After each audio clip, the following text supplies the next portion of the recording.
Glej prihaja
Agnus, Agnus Dei, qui tulis peccata mundi, dona nobis pacem.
Cilj naših izvensodno pobitih slovenskih fantov, ohraniti demokratično državo podvrženo krščanskemu moralnemu nauku, ni bil zmožen sobivanja s ciljem spremeniti državo v marksistično in komunistično formo. Država ne more biti hkrati demokratična in hkrati komunistična. Zasebna lastnina, svobodna gospodarska pobuda in pravica do svobodnega govora ne morejo biti hkrati varovani in hkrati zaplenjeni, podržavljeni, regulirani ali cenzurirani. Sprava, ki bi si jo zaslužili naši zanamci, bi se morala začeti z resno debato o obsodbi revolucije, njenih snovalcev, voditeljev, zagovornikov in opravičevalcev. Ker take razprave ne le da ni, ampak jo velik del političnega telesa zasmehuje in se ponaša z revolucionarno ikonografijo in retoriko, je nepredstavljivo, da bi jo v kratkem zmokli. Kljub nagradam, ki so jih krvniki prejemali v denarju in časti od povojne oblasti, večina ni zmogla osebnega soočenja s krivdo, ki jim je sledila v zasebnost. Prikrivanje morišč, prepovedana območja in kaznovanje omembe povojnih pobojev so znamenje oblikovane vesti. Globoko v sebi so vedeli, da so prekršili naravni zakon. A iz sistemskega zanikanja zločina in iz vztrajne ideološke preobrazbe je vzniknila nova generacija, ki ji vesti nihče ni oblikoval in zdaj ne loči več, kaj je prav in kaj narobe in kaj je dobro in kaj je zlo. Opravičevanje zla kot nujno in sprejemljivo stransko posledico dobrih namenov lahko spremljamo iz dneva v dan.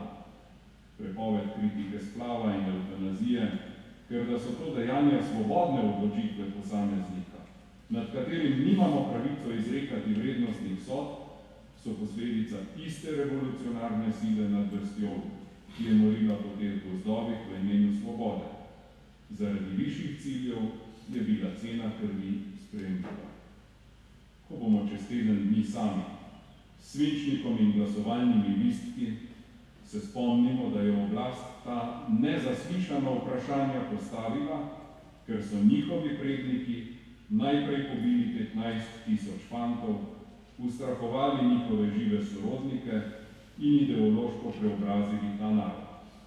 Če se to ne bi zgodilo, bi slovenski narod, Marijin narod, katoliški narod nikoli ne izvolil oblasti, ki bi podpirala smrt.